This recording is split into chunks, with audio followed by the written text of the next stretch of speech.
Welcome to my Film Frenzy channel. I will tell the story of a man who became a legend, not just a monster, but a father and a ruler who lost everything in order to try to save his people. At the center is Vlad, the Prince of Transylvania, driven by war and circumstances into a desperate choice between his humanity and a power that could protect his people but would cost him his soul. The film doesn't begin with monsters, but with humanity, family, love, everyday concerns and promises. We see peaceful life under threat. The Ottoman Empire, led by a powerful sultan, demands submission and tribute that threaten not only the freedom of the principality, but the very future itself. Children forced into the army as conscripts. A problem is posed.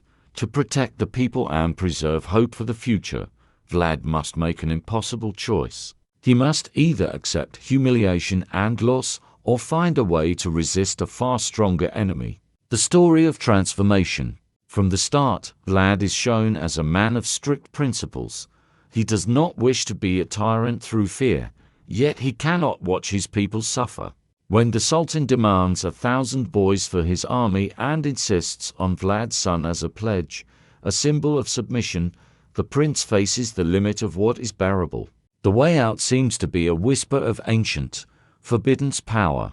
Old legends speak of a being that draws strength from the night, a creature free of fear and pain, but one that robs a person of ordinary life. Seeking a means to protect the children, Vlad decides to take the risk. He travels to the mountains where the ancient dark being is said to dwell. In the cave he meets a creature ancient and graceful, with a voice that is at once alluring and threatening. It offers a bargain, power enough to crush the Sultan's army, in exchange for something simple and terrible, the creature's right to feed on human blood through him, should he agree. Before making his choice, Vlad sees scenes from his past, his promise to his wife, his son's laughter, the faces of elders he swore to protect. His motive is not hunger for power, but a desire to fulfill his duty to his people. Taking the path that will change him forever, he accepts the power, while trying to preserve the last pieces of his humanity and to place limits so he will not become the monster he fights. With the power come new abilities, incredible speed, strength, rapid healing, night vision, and the ability to command the darkness. But the cost is a hunger, a constant, tormenting craving for blood that warps actions toward the animal. Here the inner drama begins: how to use the gift without losing his family or condemning his people to horror. Using his power, Vlad initially conducts careful, targeted strikes. He stages nighttime attacks, tracks guards, sabotages the Sultan's plans, leaving a smile in the dark and traces that terrify the enemy. Rumors of a monster ravaging the enemy camp spread, and the Sultan grows enraged, sending larger forces. Yet the hunger problem remains. After each engagement, Vlad finds it harder to resist the urge to drink indiscriminately. His moral code collides with the physics of his new form. The appetite grows, while moral restraints and the presence of his family complicate matters. We see his wife and son become the center of his moral experiments. He tries to feed in ways that do not harm them. The story ramps up. The Sultan, learning of the creature, decides to crush the rebellion and demonstrate that no force can stand against the empire. Vlad is forced to take decisive action. He organizes a bold strike on the main Ottoman camp, where hostages and the boys demanded by the Sultan are held. At night, his new powers give him the advantage, and he inflicts heavy losses on the enemy. At the heart of this campaign occur the most difficult moral choices. To save his people, Vlad cannot always remain pure. He deals blows beyond former human limits, and in these moments human cruelty and animal instinct merge. He saves many, but at the cost of mutilated bodies of enemies and horrific scenes that frighten even those he protects. As the fighting intensifies, the enemy manages to capture his son. This raises the stakes to the maximum.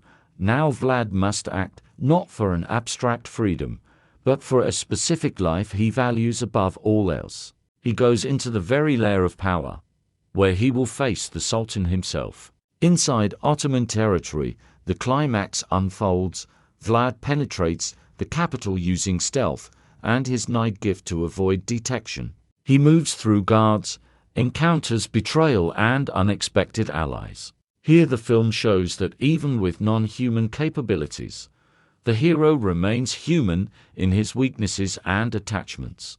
When he finds his son, the viewer sees the tragedy of choice. To save the child, Vlad must make the ultimate sacrifice. He can bring his son to freedom, but the consequences for the world will be unpredictable. The power he wields has already altered his nature.